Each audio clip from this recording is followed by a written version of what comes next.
Dan inilah Bapak Ibu Saudara. Tadi saya naik ke atas. Tahu nggak Bapak Ibu, atmosfernya sangat terasa loh sampai di luar. Dan ya, bukan karena tempatnya kecil atau tempatnya besar, tapi kehausan dan kelaparan itu tidak bisa dipungkiri.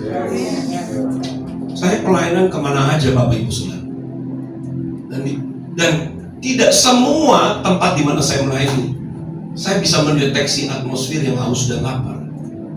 Gak tahu kenapa. Saya masuk di gereja-gereja besar yang canggih-canggih, tapi ada tempat-tempat tertentu yang punya kehausan dan lapar, termasuk tempat ini. Kenapa? Apa yang sudah dimulai di jemaat mula-mula, itu Roh Kudus ngomong, hidupkan lagi yang seperti ini.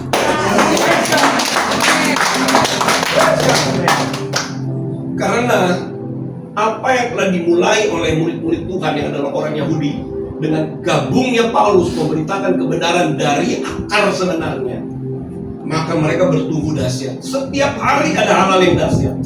Setiap hari ada mujizat. Ini ya, kalau Bapak Ibu terus masuk bertumbuh dalam kebenaran, saya mau katakan ya, nanti setiap kali pertemuan bisa ada mujizat. Akan ada mujizat-mujizat setiap kali pertemuan. Sama seperti jemaat mula-mula. Waktu mereka berkumpul ada mujizat. Waktu mereka berkumpul ada pekerjaan Roh Kudus. Dan ini mau terjadi loh di sini. Nanti dasar harus diletakkan ya Bapak Ibu Saudara, supaya bagaimana kehausan dan kelaparan Bapak Ibu itu masuk pada kedalaman, sehingga karena yang namanya worship juga harus lahir dari pemahaman yang benar. Jadi sekarang nih Roh Kudus lagi ngomong bahwa sekarang apa yang sedang terjadi dengan kehidupan orang-orang percaya, sepertinya saya tangkap Tuhan sedang melihat dan mengumpulkan orang-orang benar, kemudian bagaimana? Di-reset, Bapak Ibu ngerti kan?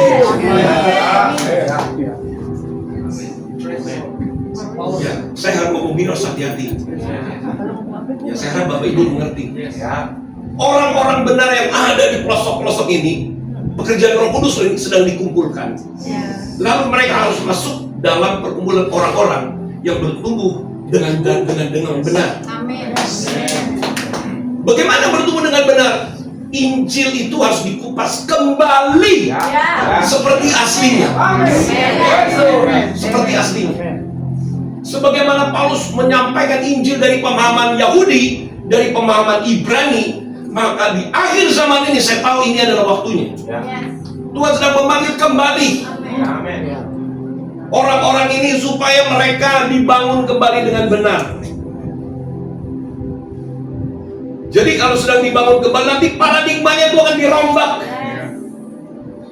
Tidak bisa dibangun dari paradigma yang lama. Nggak bisa. Tapi harus dibangun dari paradigma Injil yang pada mulanya diberitakan. Ya, ini memerlukan orang-orang yang memang bergerak ke sana. Dan memang saya harus ngomong apa adanya, pertentangan dan pertentangan akan datang. Tapi orang-orang yang bertumbuh dengan benar, mereka akan melihat dan mengalami Tuhan dari dekat. Karena demikianlah Injil itu diberitakan pada mulanya, tidak pernah melenceng. Karena apa yang Tuhan percayakan kepada bangsa Israel itu harus dipahami lagi. Apa sih misalnya? Contohnya begini, apa yang Tuhan perkenalkan kepada bangsa Israel, misalnya tentang perayaan-perayaan, itu harus dikenal lagi oleh kita. Yang kita kenal perayaan-perayaan itu mungkin Paskah, Pentakosta, dan Natal. Harus kembali kepada esensi perayaan yang sebenarnya, karena itu punya pesan yang kuat.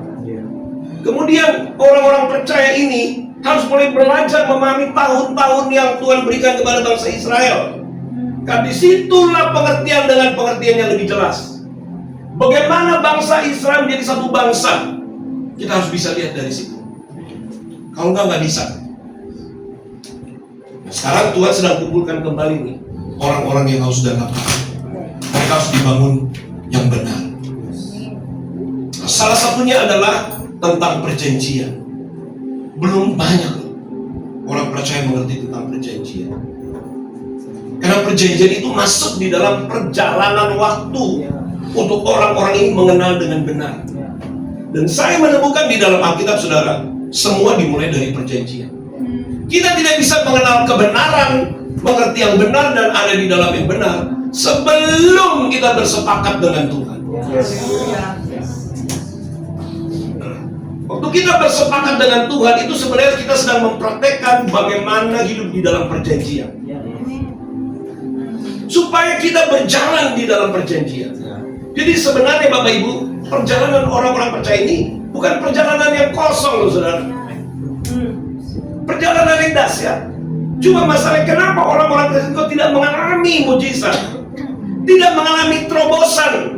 Saudara tahu jawabannya apa? Karena mereka ada di luar jalur yang Tuhan beri. Dan itu yang Roh Kudus singkapkan. Orang-orang yang ku tebus, mereka ada di luar jalur yang aku beri. Padahal mereka harus ada di jalur yang aku sudah beri, yang aku perkenalkan melalui perjalanan bangsa Israel.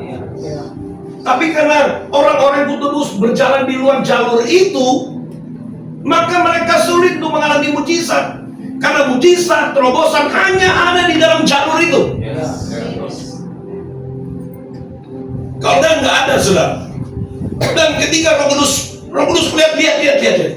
Kenapa? Apa tujuan dari Injil? Apakah hanya sekedar keselamatan? Bukan, saudara. Nah, tapi karena orang-orang percaya ini di luar jalur, jadi pemahamannya itu terbatas. Dan kita harus, Bapak Ibu harus dibawa kembali ke dalam jalan yang Tuhan sudah siapkan. Bagaimana Tuhan perlihatkan bangsa Israel? Tuhan jadikan bangsa Israel contoh keluar dari Mesir sampai ke tanah perjanjian. Itu perjalanan. Dan kita tidak bisa berbeda dengan mereka.